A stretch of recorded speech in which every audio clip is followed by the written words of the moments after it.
Object oriented programming के बारे में देखते हैं। ठीक है, मैं यहाँ से जुपिटर लैब को लॉन्च कर रहा हूँ।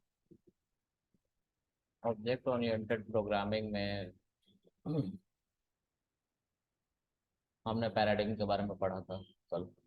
पैराडिग्म कितने तरीके से लिखे जाते हैं, top line programming, functional programming, ये सब पढ़ा था ना? आए नहीं थे तो?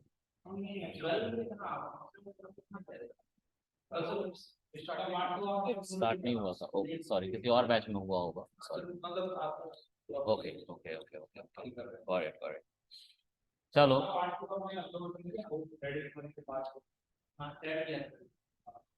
अब जो है मैं आप लोगों को ऑब्जेक्ट ओरिएंटेड प्रोग्रामिंग का इंट्रो देता हूँ, कैसे काम करता है उसके बारे में समझाता हूँ। ठीक है, तो मैं एक पहले फोल्डर बना लेता हूँ जिसमें हम, जिस फोल्डर का नाम उप्स ही रखेंगे हम, और इसी के अंदर हमारी सारी फाइल्स होंगी जो ऑब्जेक्ट ओरिएंटेड प्रोग्रामिंग से रिलेटेड होंगी। ठीक है, एक बार मैं नोट्स देख लेता हूँ।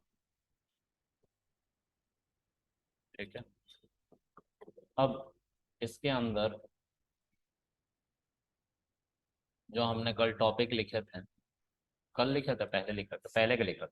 ठीक है, क्लास ब्लूप्रिंट, उसके बाद हम क्लास के ही अंदर पढ़ेंगे कुछ पैरामीटर के बारे में जिसको हम कहते हैं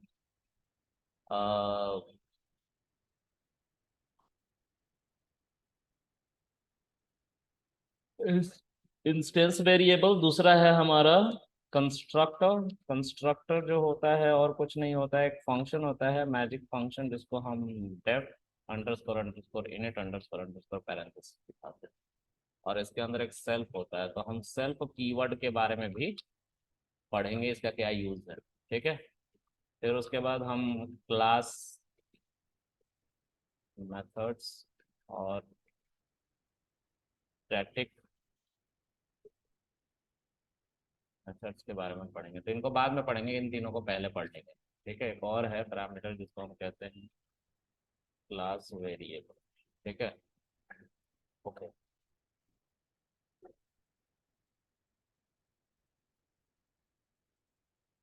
तो क्लास मेथड और स्टैटिक मेथड, दो बातें हम पढ़ेंगे बाद में, अभी नहीं। अभी सिर्फ हम इंट्रो के बारे में पढ़ेंगे। ऑब्जेक्ट ओरिएंटेड प्रोग्रामिंग को स्टार्ट करने से पहले we will talk about object oriented programming paradigm. Paradigm यानी कि लिखने का तरीका, किस तरह से हम प्रोग्रामिंग, मतलब प्रोग्रामिंग पैराडिग्म की बात करें। प्रोग्रामिंग पैराडिग्म क्या होता है उसको समझेंगे। तो पैराडिग्म का मतलब होता है तरीका। तरीका अपनी बातों को किसी के सामने एक्सप्रेस करने का। ठीक है, हम अपने दोस्त से जिस तरीके से बात करते हैं उसको इनफॉर्मल तरीका कहते हैं। हम उससे कभी नहीं बोलते हैं आप क्या कर रहे हैं भाई, ऐसा नहीं बोलते। बोलते हैं अबे भाई क्या कर रहा है, ऐसा बोलते हैं। राइट, ऐसा बोलते हैं ना। और हम जब ऑफिस में जाते हैं तो हमारा दूसरा चेहरा, हम कैसे बात करते हैं? सर आप क्या कर रहे हैं। हमें ये नहीं बोलता अबे सर क्या कर रहा है। ऐसा नहीं होता है ना। दिस इज इनफॉर्मल कॉन्सेप्ट जो अभी मैंने जस्ट उसको खराब किया बोलने के लिए। तो दो तरीके से जैसे हम अपनी बातों को एक्सप्रेस करते हैं, एक फॉर्मल और दूसरा इनफॉर्मल। ठीक है, उसी तरह से प्रोग्रामिंग भी तीन तरीके से की जाती है। पहला जो होता है वो होता है हमारा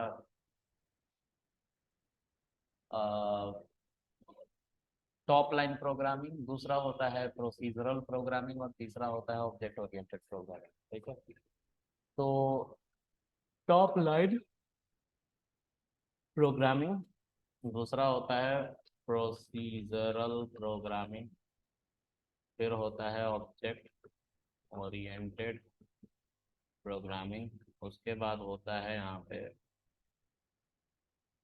सॉरी, प्रोसीजरल प्रोग्रामिंग के बाद यहाँ पे नहीं है।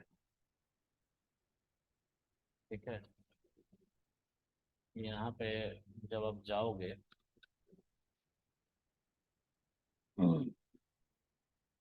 प्रोसीजरल प्रोग्रामिंग के बाद जो आता है वो आता है फंक्शनल प्रोग्राम। ठीक है, तो ये तीन तरह की प्रोग्रामिंग आती है। ठीक है।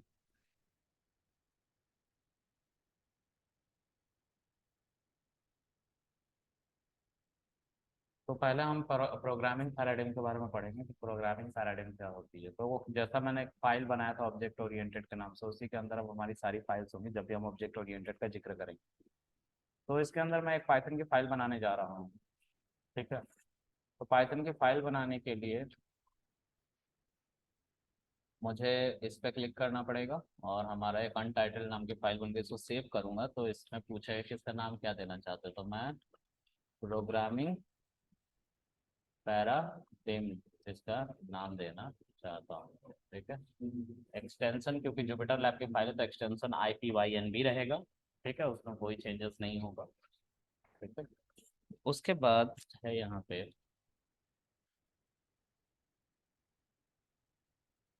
एक सिंटेक्स जिसमें हम अ, कुछ देखेंगे। जैसे एक मतलब हमने ऐसा प्रिंट फंक्शन लिखा और इस प्रिंट फंक्शन के अंदर लिखा आई एम मेरा नाम। ठीक है। एंड एज मेरा एज। ठीक है। इसके अंदर एज नाम का वेरिएबल। ठीक है। यहाँ पे हम name is equal to Krishna लिख रहे हैं एंड एज इक्वल्स टू 27 लिख रहे हैं। ठीक है। और इसको एफ स्ट्रिंग से हम क्या करेंगे, एक्टिव कर देंगे। ठीक है। आई एम कृष्णा, कृष्णा के नेम के जगह पे कृष्णा आ गया और एज की जगह पे 27 आ गया। ये है टॉप लाइन प्रोग्राम। ठीक है। इसको क्या कहते हैं, टॉप लाइन प्रोग्राम। गाइस तो हम टॉप लाइन प्रोग्रामिंग की बात कर रहे थे। ठीक है। टॉप लाइन प्रोग्रामिंग में मैंने name is equal to Krishna लिखा है, एज इज इक्वल टू 27 लिखा है और उसके बाद मैंने एक प्रिंट फंक्शन लिखा है जिसके अंदर एफ स्ट्रिंग का सहारा लिया और उसके अंदर हमने इसको हमने पढ़ा रखा है। एफ स्ट्रिंग में कैसे हम डेटा को फिल करते हैं वो पढ़ा रखा है। ठीक है। तो जब मैंने इसको चलाया तो जो नेम नाम का वेरिएबल है उसकी वैल्यू यहाँ पे प्लेस कर दी गई और जो एज नाम का वेरिएबल है उसकी वैल्यू यहाँ पे प्लेस कर दी गई। ठीक है। This is top line programming. जितना चाहिए उतना लिखो, यही कहता है टॉप लाइन प्रोग्रामिंग। अब दूसरा है प्रोसीजरल प्रोग्रामिंग। क्या है, प्रोसीजरल प्रोग्रामिंग, और जिसको हम क्या और कह रहे हैं, फंक्शनल प्रोग्रामिंग। ठीक है। अब यहाँ पे जब आप आओगे तो एक डेफ फंक्शन बना लें आप और इसका नाम दे दें कुछ भी। ठीक है। तो इसका नाम दे देता हूँ मैं, लेट से इंट्रो। ठीक है। ये फंक्शन बन गया। अब इस फंक्शन के अंदर इस पूरे बात को एज इट इज आप लिख दो। ठीक है। दिक्कत पता है कहाँ होगी आपको, यहाँ पे आपको ए नाम का एक वेरिएबल लेना है और बी नाम का एक वेरिएबल लेना है। तो आपको उस वेरिएबल को यहाँ पे और यहाँ पे प्लेस कर देना है। ठीक है। अब आप इंट्रो चलाओगे तो इसके अंदर लेट से हम अपना नाम लिखते हैं कृष्णा। ठीक है। और एज लिखते हैं 27। तो देखो चल रहा है ना। अगर मैं यहाँ पे मोहित कर दूं, क्या कर दूं, मोहित, तो मोहित आने लग जाएगा। समझ में आ रही बात। तो मैंने इसको प्रोसीजरल प्रोग्रामिंग या फंक्शनल प्रोग्रामिंग बोला है। ठीक है। इसमें आपको क्या करना होगा कि जितनी भी वैल्यूज हैं उतने वैल्यूज को बार बार नहीं देखने की जरूरत है। यहाँ पे क्या है कि अगर ये 1000 लाइन का कोड होता टॉप लाइन में, तो 1000 जगह में अगर 100 जगह में मुझे करेक्शन करना होता, जैसे मान लो कि यहाँ पे मुझे मोहित लिखना है तो यहाँ पे एक लाइन था तो मैंने मोहित चेंज कर लिया, लेकिन 100 लाइन होते तो हमें 10 लाइन के जगह पर लेट से चेंजेस करने होते हैं तो फिर हम क्या करते हैं, जगह जगह जाकर देखना पड़ता है, टाइम लगता है। इसी के लिए हमने इस प्रोग्रामिंग से मूव करके फंक्शनल की तरफ अप्रोच किया। लेकिन फंक्शनल में भी दिक्कत है। फंक्शनल में क्या दिक्कत है, एक फंक्शन आपने एक इंसान के लिए बना दिया, दूसरे इंसान के लिए दूसरा फंक्शन बना, दूसरे काम के लिए तीसरा फंक्शन बना, चौथे काम के लिए चौथा फंक्शन बना, बहुत परेशानी है। इसी परेशानी से बचने के लिए लोगों ने एक तीसरा अप्रोच निकाला जिसको ऑब्जेक्ट ओरिएंटेड प्रोग्रामिंग स्ट्रक्चर कहते हैं। इसका फुल फॉर्म है ऑब्जेक्ट ओरिएंटेड प्रोग्रामिंग स्ट्रक्चर। ठीक है। और इसके अंदर आपको क्या बनाना होता है, क्लास। ठीक है। क्लास का नाम हम कुछ भी दे देते हैं और फंक्शन यही वाला हम एज इट इज उठा के इसके अंदर डाल देते हैं।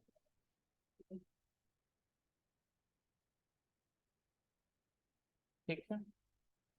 अब इसके अंदर एक पैरामीटर आता है जिसको सेल्फ कहते हैं। इसको तुम बस ऐसे ही अभी फॉर ग्रांटेड लो, बस मान लो कि ऐसा कुछ होता है, बाद में बताऊंगा क्या है। चला दिया। अब लेट्स से मैंने एक कृष्णा नाम का वेरिएबल बनाया और उसको ए पैरेंथेसिस दे दिया। कृष्णा डॉट के, तो इसके अंदर इंट्रो नाम का मेथड आ रहा है ना, इसको हमने चलाया, लेकिन इसमें आर्गुमेंट देने पड़ेंगे आपको। लेट्स से कृष्णा और 27, ये सबसे एडवांस लेटेस्ट जो भी कहना है कह लो। इससे अप्रॉक्स 95% एप्लीकेशंस मार्केट में रन कर रही हैं जो ऑब्जेक्ट ओरिएंटेड प्रोग्रामिंग से बनी है। इसमें डेवलपमेंट फास्ट होता है, रोबस्ट होता है, और कम से कम कोड से ज़्यादा काम कराने की कैपेसिटी होती है। इसको ऑब्जेक्ट ओरिएंटेड प्रोग्रामिंग कहते हैं। अगर आप ध्यान से देखोगे तो इसके अंदर टॉप लाइन प्रोग्रामिंग है। इसको टॉप लाइन कहते हैं ना, कहते हैं। Yes sir. इसको फंक्शनल कहते हैं, ये है फंक्शनल ना। और ये पूरा का पूरा क्या कहलाता है, ऑब्जेक्ट ओरिएंटेड प्रोग्रामिंग। तो ऑब्जेक्ट ओरिएंटेड प्रोग्रामिंग तीनों को कंटेन कर लेता है एक तो। समझ में आ रहा है, लेकिन चलाने का तरीका इसका अलग है थोड़ा सा। ठीक है। समझ में आया। तो तीन तरह की प्रोग्रामिंग है और ऐसे इसको लिखा जाता है। ठीक है।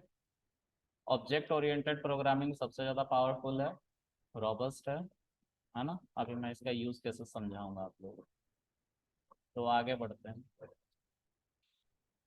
अब जो है थोड़ा आगे बढ़ें हम, तो यहाँ पे आते हैं। ठीक है, ठीक है, ठीक है। ओके। तो ये तीनों तरह की आपको स्टाइल समझ में आ गई, क्या स्टाइल है लिखने का, है ना। तो ये मैंने बस स्टाइल के बारे में बताया, अभी ऑब्जेक्ट ओरिएंटेड बताया नहीं। अभी तक आप दो ही चीज़ जानते हो, कि ये जानते हो टॉप लाइन। आप जब भी लिखते थे ना प्रिंट हेलो वर्ल्ड, आप टॉप लाइन प्रोग्रामिंग कर रहे थे। जब आपने फंक्शन पढ़ा था ना डेफ करके, तो आपने प्रोसीजरल प्रोग्रामिंग पढ़ना स्टार्ट कर लिया। अब आपको आखिरी अप्रोच, जो मोस्ट इंपॉर्टेंट अप्रोच है ऑब्जेक्ट ओरिएंटेड, उसको पढ़ाने जा रहे हैं। ठीक है। ये क्लासेस 5 दिन तक चलेंगी, और 5 दिन तक, और उसमें आपको सारी बातें बता दी जाएंगी। ठीक है। आपको जितने भी इंडस्ट्री में काम करने होंगे कल को वेबसाइट से रिलेटेड, तो आप इसी से करोगे।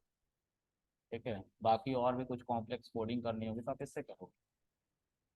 टोटली आप पे है कि आप क्या करवाना चाहते हो मशीन। ठीक है। चलो, इसको अब मैं सेव करके बंद कर देता हूँ। अब मैं जो सिलेबस आपको लिख के दिया था उसमें आते हैं फिर से। हमने सिलेबस में बात करी है क्लास ब्लूप्रिंट की। ठीक है। तो मैं एक फाइल का नाम बनाता हूँ, उसका नाम देता हूँ क्लास और ऑब्जेक्ट। ठीक है। क्लास और ऑब्जेक्ट उस फाइल का नाम हो। तो हम एक बार यहाँ पे क्लिक करते हैं और इस पे क्लिक करेंगे तो ये हमारा क्या बन के आ गया। एक second guys, something wrong this card. इसके अंदर जाओ और इसके अंदर फाइल बना, देखो आया अनटाइटल्ड। सेव करो इसे और इसका नाम दोगे क्लास और ऑब्जेक्ट। इन्हीं दोनों के बारे में आज पढ़ेंगे। ठीक है। क्लास और ऑब्जेक्ट क्या होता है समझते हैं। तो सपोज करें एक क्लास है, ठीक है, ए, या कुछ इसको अच्छे से समझते हैं। मैं पहले बना के दिखा देता हूँ, फिर उसके बाद समझेंगे क्या मैंने बताया। ठीक है। मैं एक कोड लिख रहा हूँ, स्मॉल लेटर में लिखेंगे क्लास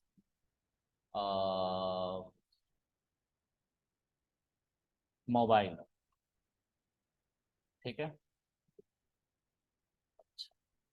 अब इसके अंदर एक और भी कोड लिख रहा हूँ, इन सबको इग्नोर करना, अभी जैसे लिख दूंगा ना और फिर चलाऊंगा एक एक करके सब एक्सप्लेन कर दूंगा, ठीक है।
ठीक, समझते हैं इस चीज को कि क्या क्या हो रहा है।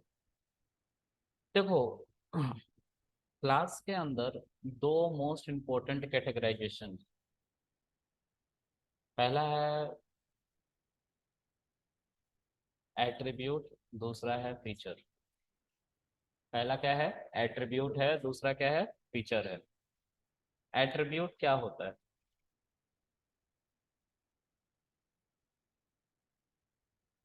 ओके, एट्रीब्यूट के बारे में समझते हैं। एक फोन है, ठीक है, जैसे ये मेरा फोन है, ठीक है, ये मेरा फोन है, ठीक है। तो इस फोन में क्या फीचर है? आई कैन कॉल, मैं इस फोन से कॉल कर सकता हूँ। I can text, I can browse, है ना, मैं इंटरनेट चला सकता हूँ। ये इसके फीचर है, मतलब ये फोन क्या कर सकता है, ठीक है। अच्छा, साइंस के जुबान में इस फोन को क्या कहते हैं? ऑब्जेक्ट। साइंस की जुबान में दुनिया के हर उस स्पेस कंटेनिंग, जो स्पेस को अक्वायर करता है, उसको ऑब्जेक्ट कहते हैं। उसके कुछ बिहेवियर होते हैं और उसके कुछ एट्रीब्यूट्स होते हैं, ठीक है। उसके कुछ फीचर होते हैं और कुछ एट्रीब्यूट होते हैं। फीचर, जैसे मैं एक पत्थर को उठा लूँ रोड से, that is a object according to science, वो एक ऑब्जेक्ट है। और उसका काम क्या है? उसका काम है कि अगर मैं उसे चला के मारूं तो तुम्हारा सर फट जाएगा। This is the feature. हम उससे किसी को खींच के मारा, फट जाएगा सर उससे। दूसरा एट्रीब्यूट क्या है? सर पानी में डालूंगा तो सिंक कर जाएगा, पानी में डालूंगा तो सिंक कर जाएगा, नीचे डूब जाएगा, ठीक है। तीसरा क्या है? तीसरा क्या है? सर अगर टाइटेनिक जैसे जहाज से टकरा जाए तो वो भी डूब जाएगी, है ना। अब बात करते हैं इसके एट्रीब्यूट्स पे। सर वो पत्थर जो है वो सॉलिड है इन नेचर, ठीक है। Sir has some mass, 5 kg 10 kg, वो कुछ कर नहीं रहा है, वो बस उसके रूप रंग को बता रहा है, वो होता है हमारा एट्रीब्यूट। जैसे मैं इस फोन को दिखाऊं तुम लोगों को, ये फोन, तो इस फोन का एट्रीब्यूट क्या होगा? सर ब्लैक कलर, ठीक है, स्क्रीन साइज और रैम, शेप, है ना, रोम, इंटरनल मेमोरी, ठीक है, processor. This is what attribute. Feature क्या है? कि मैं इस फोन से कॉल कर सकता हूँ, मैं इस फोन से टेक्स्ट कर सकता हूँ, मैं इस फोन से ब्राउज कर सकता हूँ, इंटरनेट चला सकता हूँ। तो ये हमारे क्या है? फीचर्स। अच्छा, यहाँ पे हम फीचर मेथड्स को ही कहते हैं। अच्छा, एक टर्म है मेथड्स, ठीक है, हम इनको क्या कह रहे हैं? फीचर्स, ठीक है। और इसको क्या कह रहे हैं? एट्रीब्यूट्स। एट्रीब्यूट्स वो होते हैं जो किसी ऑब्जेक्ट के स्ट्रक्चर के बारे में बात करते हैं। फीचर्स क्या होते हैं जो उस ऑब्जेक्ट से क्या क्या काम कराए जा सकते या करे जा सकते उसके बारे में बात करते हैं। ठीक है, कहने का क्या सेंस है कि रैम 4 GB कुछ कर रहा है क्या? ये तो एट्रीब्यूट है ना, फीचर है ना। 4 GB क्या कर रहा है? कुछ नहीं कर रहा है, बस वो 4 GB है। जब चलाऊंगा तब तो कुछ होगा, इंटरनेट चलाऊंगा तब तो उसका यूज होगा, बाकी तो वो स्ट्रक्चर ही बना रहा है ना। अच्छा, तो इसको एट्रीब्यूट कहते हैं और इसको क्या कहते हैं? फीचर। अभी फीचर को हम एक नए नाम से अभी जस्ट मैंने गलती से बोल दिया था, और वो था मेथड्स। क्या था? मेथड्स। देखो, मेथड्स और किसी को नहीं बल्कि फंक्शन को ही कहते हैं। फंक्शन को ही मेथड्स कहते हैं। ध्यान से सुनना बात को। जब एक फंक्शन एक क्लास के इंडेंटेड ब्लॉक में लिखा जाने लगे, ये है क्लास, ये है इंडेंटेड ब्लॉक के अंदर लिखा जाने लगे, तो उस फंक्शन को मेथड कहते हैं ऑब्जेक्ट ओरिएंटेड प्रोग्रामिंग में। क्लियर है? जब किसी क्लास के इंडेंटेड ब्लॉक में फंक्शन को लिखा जाने लगे तो उस फंक्शन को ही मेथड कहते हैं। क्लियर है? ओके सर, ये जो एट्रीब्यूट है इसका भी कुछ नाम है क्या? मैंने बोला instance variable. Instance variable. Instance variable किसको कहते हैं सर? इसके बारे में समझना पड़ेगा, इंस्टेंस वेरिएबल के बारे में जानने के लिए। सर आपने इंट पैरेंथेसिस पढ़ाया, फ्लोट पैरेंथेसिस पढ़ाया, डिक्ट पैरेंथेसिस पढ़ाया, वगैरह वगैरह, बहुत डेटा टाइप पढ़ा डाले आप। उसमें आप कंस्ट्रक्टर कहते रहते थे, और जब हम इन सब का टाइप चेक करते थे, ए वेरिएबल को इंट पैरेंथेसिस दिया और टाइप ऑफ ए चेक किया, तो मुझे क्या मिलता था? क्लास इंट ऐसे। तो मैं बोलता था कि इसको इग्नोर मारो, अभी नहीं बताऊंगा। ये तो बोलता था इस पे ध्यान दो सिर्फ। ये हम कंस्ट्रक्टर इसको कहते थे, और क्लास इंट यहाँ पे लिखा होता था, तो कंस्ट्रक्टर कैसे हुआ सर? क्लास का नाम जो था, क्लास का नाम जो इंट डेटा टाइप तुम पढ़ रहे थे ना, वो एक क्लास की मदद से बनाया गया था, ऑब्जेक्ट ओरिएंटेड प्रोग्रामिंग की मदद से बनाया गया था। उसमें क्या हो रहा था कि जो ये इंट था ना, इस इंट को क्लास का ही नाम कहते थे, और उसके अंदर जो कंस्ट्रक्टर था वो यही था। इसी को कहते हैं कंस्ट्रक्टर। सर सारे क्लास के अंदर यही कंस्ट्रक्टर ऐसा ही लिखा जाता है? मैंने बोला हाँ, ऐसे ही लिखा जाता है constructor. Underscore underscore init underscore underscore parenthesis, यही है कंस्ट्रक्टर। तो सर आप हमेशा क्लास का नाम बुलाते थे इंट पैरेंथेसिस जब लिखते थे? मैंने बोला हाँ, लेकिन मैं उसको क्या कहता था? कंस्ट्रक्टर कहता था। क्योंकि जैसे ही मैं a is equal to int parenthesis चलाता था, उसके अंदर ऐसा ही एक मेथड था इस नाम का, वो बाय डिफॉल्ट चल जाता था। तो हम कहते थे कि ये क्या है? कंस्ट्रक्टर है इंट क्लास का। ठीक है, अब थोड़ा ध्यान से समझिए। सर ये क्लास का नाम है। अभी अगर मैं नोकिया इक्वल्स टू मोबाइल लिखूं और पैरेंथेसिस चलाऊं, तो ये क्या है? कंस्ट्रक्टर। किस क्लास का? मोबाइल क्लास का। क्योंकि जब हम इसको चलाएंगे सर, तो बाय डिफॉल्ट ये सारे के सारे मेथड खुद ब खुद चल जाएंगे। ये मेथड मैजिक मेथड है, इसको हम बुला नहीं सकते, चला नहीं सकते, इस पर हमारा कोई कंट्रोल नहीं। अगर हमने ऑब्जेक्ट बनाया, ऑब्जेक्ट बोला एक नया टर्म है ऑब्जेक्ट, बहुत सारे नए टर्म आ रहे हैं, राइट? ऑब्जेक्ट। ठीक है, तो अभी ऑब्जेक्ट को याद रखना बस। जब कभी हम कोई वेरिएबल बनाते हैं और उसको ये क्लास के आगे पैरेंथेसिस लगा के दे रहे, जैसे मोबाइल पैरेंथेसिस, तो वो बाय डिफॉल्ट इस कंस्ट्रक्टर के अंदर रखे हुए सारे बातों को मेमोरी में असाइन कर लेता है इस वेरिएबल के लिए। ठीक है,